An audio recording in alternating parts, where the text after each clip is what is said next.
सत्य की राह पर चलना इसलिए आवश्यक नहीं कि धर्म के लिए, अध्यात्म के लिए यह बहुत जरूरी है। यह तो केवल एक पक्ष है। सच जीवन के लिए, बेहतर करियर के लिए और ऊंची एवं लंबी उड़ान भरने के लिए भी यह बहुत जरूरी है। सच सच ही होता है, जीत इसी की होती है, इसका कोई विकल्प नहीं। लेकिन कभी कभी जीवन में आगे बढ़ते हुए दो रास्ते नजर आते हैं। पहचानने में प्रॉब्लम होती है कि आखिर इन दोनों में से सच क्या है, सही क्या है। वैसे समय में यकीन मानिए आपका विवेक और उपलब्ध तथ्य, जो भी तथ्य उस समय मौजूद हैं, वे दोनों आपकी उंगली पकड़कर आपको आगे ले जाएंगे। लेकिन इसके लिए कंडीशन है तो केवल इतनी कि आपकी आत्मा, आपकी अंतरात्मा जागती रहनी चाहिए।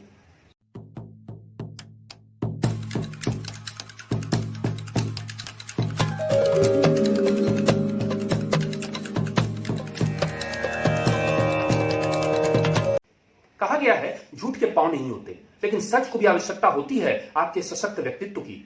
सच के बलबूते आगे बढ़ने के लिए आपको व्यावहारिक बनना पड़ेगा, प्रैक्टिकल होकर दुनिया से जुड़ना होगा, लोगों की भावनाओं को समझना होगा। सूर्यकांता के सभी चरित्र, सारे कैरेक्टर हमारे और आपके बीच से ही हैं, चाहे दिवाकर राय हो या फिर ब्रह्मा जी, सूर्यकांता हो या फिर चौधरी परिवार का कोई अन्य सदस्य। हर एक कैरेक्टर सशक्त और दमदार, परंतु यह कहानी बताती है निश्चित सफलता और लंबे जीवन, प्रभावशाली जीवन का रहस्य। सच का साथ, संवेदनाओं को समझना और सबके हित, सबकी भलाई के लिए आपका समर्पण। और यही सब वैसे सूत्र हैं जिसके बलबूते आप न केवल जमीन पर बल्कि लोगों के दिलों में भी रहते हैं जिंदा, लंबे समय तक, संपूर्ण सफलता और पूरी गरिमा के साथ। झूठ के पांव नहीं होते, झूठ के कान बहुत लंबे होते हैं। सच की हमेशा जीत होती है। यदि किसी की जान बचाने के लिए कोई झूठ बोला जाए तो वह हजारों सच से बढ़कर है, और पता नहीं ऐसी कितनी बातें। परंतु सच तो यही है कि आज शायद ही लाख में से कोई 10-20 लोग वैसे होंगे जिन्होंने कभी भी कोई झूठ न बोला हो। कोटेशन तो यह भी है कि झूठ बोलना सबसे बड़ा अपराध है, या फिर आज की दुनिया में बिना झूठ के चलना असंभव है। जितने लोग उतने विचार, उतनी भाषा, उतनी परिभाषा। पर वास्तविकता यह है कि अकेला सच केवल अपने बलबूते शक्तिशाली नहीं, दूसरी ओर विवेकहीन होकर सच से पल्ला झाड़ लेना और हर बार बिना उद्देश्य के या फिर उद्देश्य के साथ ही झूठ की खेती करते रहना, झूठ की फसल उगाना किसी अपराध की बजाय बेवकूफी कहीं ज्यादा है। कोई जरूरी नहीं कि आप मेरी बातों से सहमत ही हो। अपनी बात, अपनी राय रखने का अधिकार तो आपका भी है ना? और वह भी उतना ही सच है जितना मेरा सच। सच और झूठ के बीच हमेशा से संग्राम चलता रहा है। बेहद दिलचस्प बात तो यह भी है कि कोई भी कभी भी झूठ का पक्षधर कभी रहा ही नहीं। सभी अपने ही सच को सच बताते हैं। दूसरे के सच को नकारना दुनिया की आदत है। कभी सच यह था कि पृथ्वी चपटी है, लेकिन आज का सच यह है कि पृथ्वी गोल है। ग्रीक दार्शनिक एराटोस्थनीज और अरस्तु ने जब पृथ्वी को गोल बताया तो बहुतों की नजर में वह झूठ था, इसलिए उनका विरोध हुआ। बाद में फर्नांड मैगलन, गैलीलियो गैलीली ने यह प्रमाणित किया कि पृथ्वी गोल है, बल्कि गोल भी नहीं, वह तो नारंगी जैसी है, दोनों ध्रुवों के कारण। और सच यही है, पृथ्वी के सपाट होने की बात आज बिल्कुल झूठी है। विज्ञान, प्रमाण, तर्क, तथ्य, समय, काल, परिस्थिति और पता नहीं किस किस आधार पर किसी असत्य को सत्य में बदलते समय नहीं लगता, पल भर में होता है वैसा। सच तो यह है कि सच सच ही होता है, झूठ सच का स्थान कभी ले ही नहीं सकता। सच के रंग अनेक होते हैं। मेरा सच और तेरा सच वाली बात है। कभी किसी के लिए पुष्पक विमान, सुदर्शन चक्र जैसी बातें काल्पनिक थी, वैसी कल्पना की बात जिसकी चर्चा रामायण और महाभारत में है। राम सेतु भी बहुतों के लिए केवल काल्पनिक ही था जब तक नासा ने पुष्टि नहीं की, जब तक उसके सैटेलाइट इमेज में मन्नार की खाड़ी को पाक जलडमरू मध्य से अलग करने वाले 48 किलोमीटर लंबे राम सेतु या मलयालम में बोले तो रावण पालम नजर नहीं आया। हाल फिलहाल की बात कर लीजिए, कोरोना वायरस हमारे लंग्स अर्थात फेफड़ों को सबसे ज्यादा संक्रमित करता है। अपने लंग्स की सेहत के लिए गहरी लंबी सांस लेने और छोड़ने, सांस रोकने, बैलून फुलाने जैसी सलाह वरिष्ठ डॉक्टर देते हैं। भारतीय योग सिद्धांतों में अनेक आसन वैसे हैं जो वही तो करने को कहते हैं। और दिलचस्प बात, यदि पूजा में शंख बजाने की धार्मिक मान्यता की गहराई में जाएंगे तो वहां भी अध्यात्म के साथ विज्ञान नजर आएगा ही किसी न किसी रूप में। हकीकत यह है कि सच और झूठ अपनी जगह, कोई भी एक व्यक्ति विशेष सर्वगुण संपन्न सर्वज्ञाता नहीं हो सकता। किसी एक को ना तो सारी जानकारी है, न ही संपूर्ण ज्ञान। आपका विवेक, उपलब्ध तथ्य, सर्वश्रेष्ठ व्यवहारिक ज्ञान, वास्तविकता को समझने और स्वीकारने की क्षमता, वक्त काल परिस्थिति की गंभीरता, मानवीय संवेदना का समझना, संपूर्ण प्रकृति, पेड़ पौधे, पशु पक्षी, जमीन आकाश, नदी पठार आदि को समझने का प्रयास ही हमें सच के बेहद करीब ले जाने की क्षमता रखता है। यदि अपने आप में अर्थात अपनी पर्सनैलिटी में हम इन सभी बातों को समेटे हैं तो यकीन मानिए आपकी राह डगमगाएगी नहीं।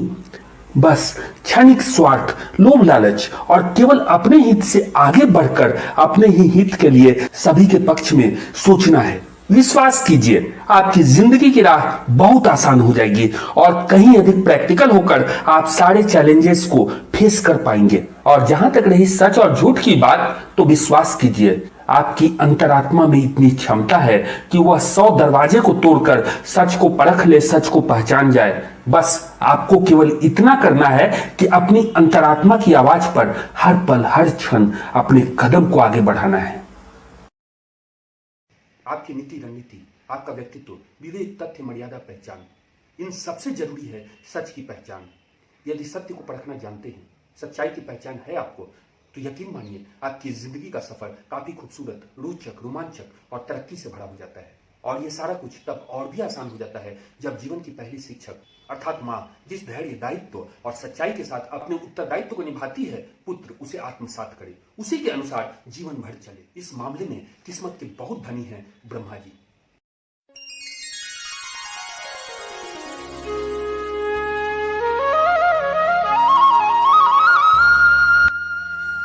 बचपन से जीने की कला माँ ही तो सिखाती है। माँ ईश्वर का एक है रूप, उसी का है बस एक स्वरूप। माँ ममता करुणा की देवी, उसके चरणों में स्वर्ग बसा है। जो माँ का आदर करता है, सफल जीवन उसका होता है। कदम कदम चलना जो सिखाती, शब्दों से जो कथा बनाती, एक एक पल जोड़ जोड़ कर जीवन का वह पाठ पढ़ाती। पाँव न तेरे डगमग हो, माँ ऐसा विश्वास जगाती। धर्म त्याग का माँ ही सिखाती, जीने की है राह बताती। माँ का शिशु जब बने युवा, तब नई डगर पर भरे उड़ान। छोड़ बाबुल पत्नी आए जब, घर को देख नई पहचान। छोड़ बाबुल पत्नी आए जब, घर को देख नई पहचान। घर को देख नई पहचान। वाकई में वैसे लोग बहुत सौभाग्यशाली होते हैं जिन्हें अपने जीवन के लक्ष्य, अपनी जिंदगी के उद्देश्य का पता होता है, क्रिस्टल क्लियर होता है वो। एक शख्स दीवाना हुआ, भीड़ से अलग कहीं सुकून की तलाश में, सुनहरे भविष्य की आस में निकल पड़ा वो घर से दूर दूर।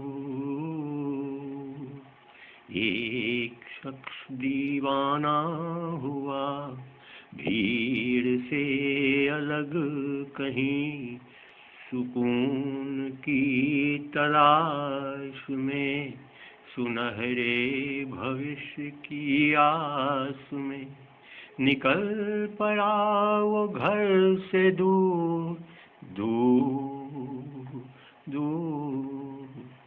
रास्ते में जो मिला उसी के संग हो चला।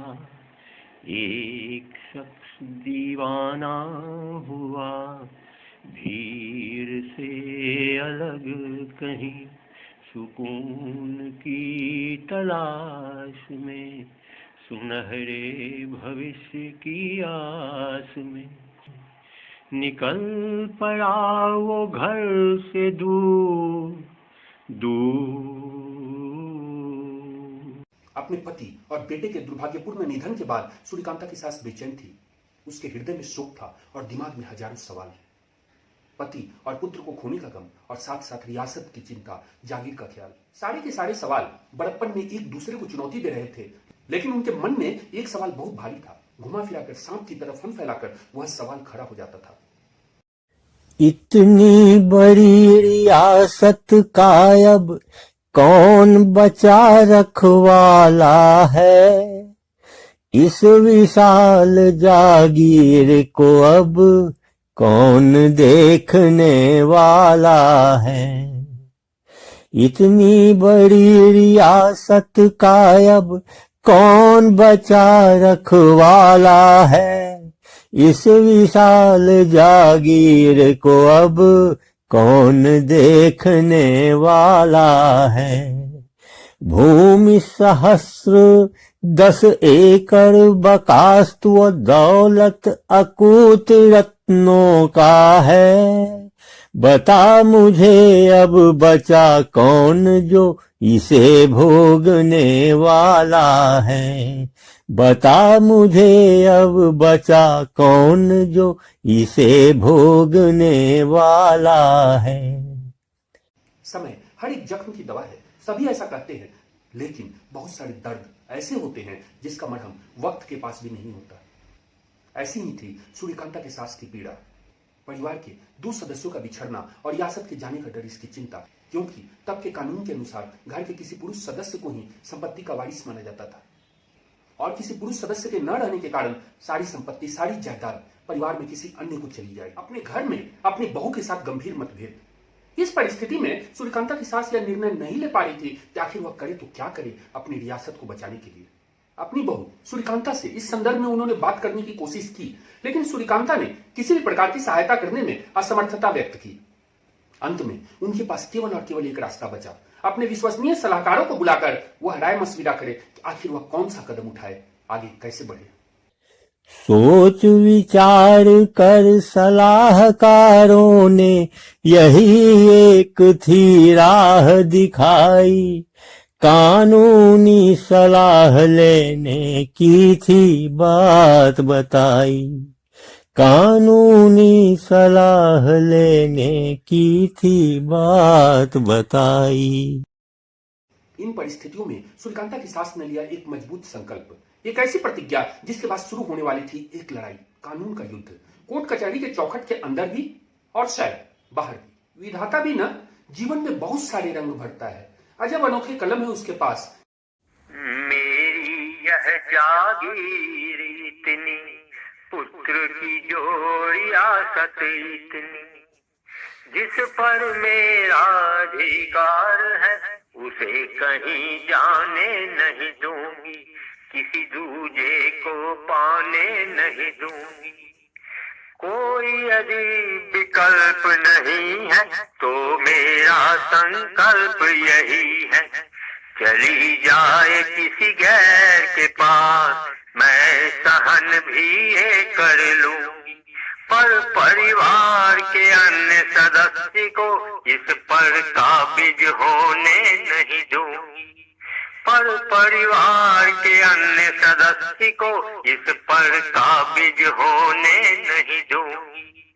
पर परिवार के अन्य सदस्य को इस पर काबिज होने नहीं दूंगी, होने नहीं दूंगी। सूर्यकांता की सास अपनी बहू के संदर्भ में एक बात बहुत अच्छी तरीके से जानती थी। अपने पति और ससुर के निधन के बाद उनकी बहू के मन में अपनी संपत्ति, जमीन जायदाद, रियासत के प्रति ना तो कोई मोह है और न ही लालच। इसके अलावा उसके हृदय में सद्भावना भरी थी और दुनियादारी की बिल्कुल अलग परिभाषा थी, और वह परिभाषा अपनी सास की परिभाषा से बिल्कुल उलट थी, बिल्कुल विपरीत। यह बात अच्छी तरीके से जानती थी सूर्यकांता की सास, लेकिन उनका संकल्प तो संकल्प ही ठहरा। अपने सलाहकारों की राय के बाद उन्होंने लिया एक ऐसा फैसला जो उनके संकल्प को देने वाला था गति। सलाहकारों ने व्यस्त, प्रतिष्ठित और अनुभवी अंग्रेज वकीलों को बुलाकर उनकी राय लेने और अदालत जाने की बात सूर्यकांता की सास से कही, और फिर सलाहकारों की राय के बाद उन्होंने ऐसा फैसला ले लिया। इस फैसले के अनुरूप अनुभवी अंग्रेज वकीलों को बुलाया गया। कही सास ने लंदन के वकीलों से थी एक ही बात, बार बार बार बार बार बार बार बार, बहू साथ देगी नहीं मेरी, गर झूठा होगा आधार, मुझे रियासत है बचानी, इसे कहीं जाने नहीं देना, ऐसी कोई उक्ति सुझाओ या कोई उपाय बताओ, बिना बहू की सहमति के इस रियासत को बचाओ। बहुत सोच के बाद गोरों ने ऐसी की थी बिहू रचना, जिसका कोई काट नहीं था, मुश्किल था इससे बचना, किसी के हाथ भी न काट सकेंगे, यह है ऐसा ही एक जाल, झूठे शपथ पत्र के साथ निवेदन कचहरी में दिया था डाल, जिसमें लिखा था सूर्यकांता गर्भवती थी जब विधवा वह हो गई थी, जिसमें लिखा था सूर्यकांता गर्भवती थी जब वह विधवा हो गई थी। इस झूठे बुनियाद के बल पर आगे की रणनीति बताई, गोरों के इस चाल के बाद शुरू हुई एक लंबी लड़ाई, गोरों के इस चाल के बाद शुरू हुई एक लंबी लड़ाई। रियासत और अपनी जायदाद को बचाने के लिए अपनी सास के अदालत जाने और इस संदर्भ में उनकी गर्भावस्था के संदर्भ में झूठा शपथ पत्र दाखिल करने की जानकारी जब सूर्यकांता को मिली तो वह परेशान हो गई। उसके सिद्धांतों और विचारों से यह बिल्कुल ही विपरीत बात थी। अपने ही घर में उसे घुटन होने लगी और कहीं ना कहीं वह तलाश करने लगी अपने जीवन का उद्देश्य, उसकी सार्थकता।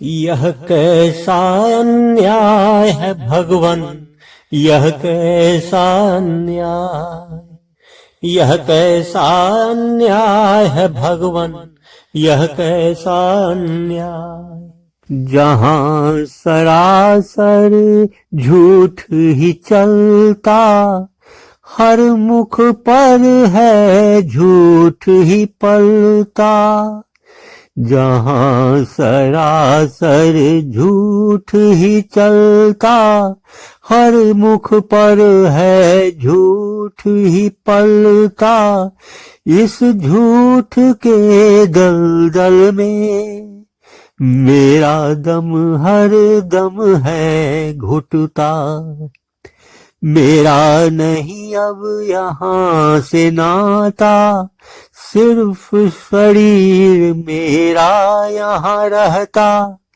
मन सच की बगिया में विचरता,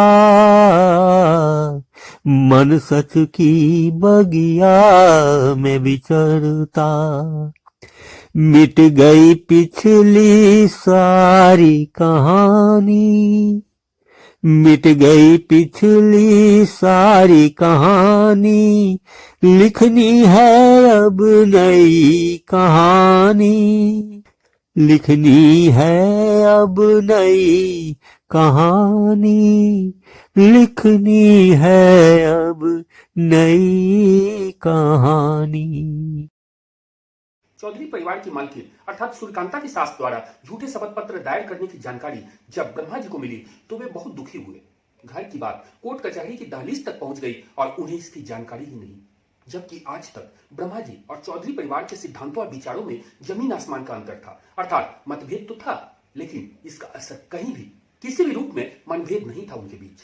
उन्हें ज्यादा तकलीफ तो इस बात की थी कि एफिडेविट फाइल करने के मामले में पूरी तरह से अनैतिक आधार अर्थात झूठ का सहारा तो लिया ही गया था, लेकिन उससे भी बड़ी बात, चौधरी परिवार के मुखिया अर्थात सूर्यकांता की सास ने अपनी ही बहू को मोहरा बनाकर अदालत की सीढ़ियों पर चढ़ा दिया था।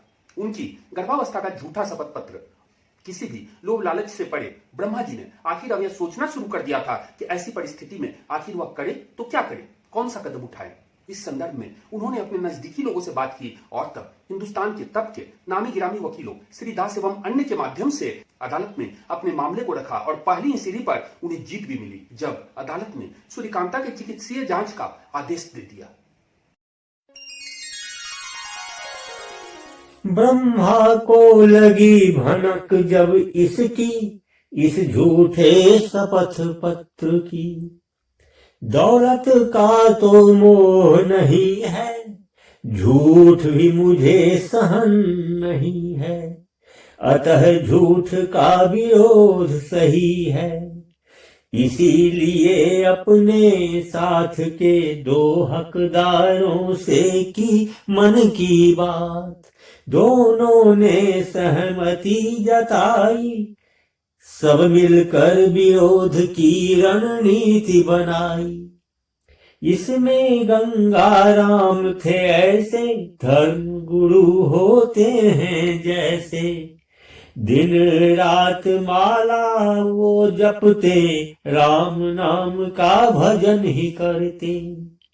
यह कैसा अन्याय है भगवान, यह कैसा अन्याय, इतनी सफेद झूठी बात, इसको देनी है अब मात। अंतिम दम तक विरोध करूंगा, इसे झूठा साबित कर दूंगा।